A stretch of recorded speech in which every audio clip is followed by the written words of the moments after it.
I don't know that people are aware of this, but if you think about it, for 50 years, there were 3 broadcast networks, right? So there were probably at any given moment 60 to 70 scripted original series in America, and then a 4th one came on, there were probably 80.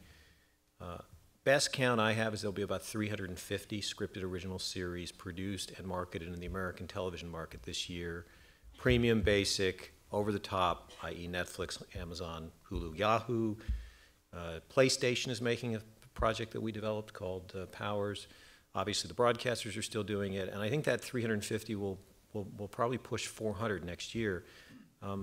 I don't think that there is an individual person who could name 80 scripted original series, i.e. 20% of the number of series that will be produced in America next year. Or a different way of thinking about that, if you make a show that's in the 80th percentile, right, the top 20%, qualitatively or in terms of,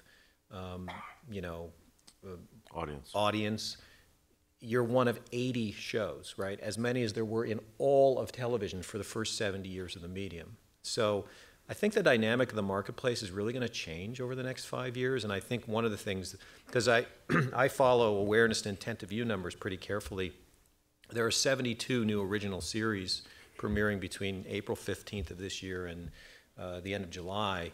And only 3 of them have a top box intent to view of more than 5% of the U.S. adult 18 to 49 population, 3 out of 72. So I don't think, no matter how much, I mean, occasionally you're going to get a lucky bounce, and you're going to get something that people just want to watch, or that's in a distinctive slot, it's going to come roaring out of the gate. But something like Walking Dead is, I think, about a 1 in 10,000 shot. It's just nothing you can plan for or execute. You have to be lucky, with all due respect to the management of AMC. That's great.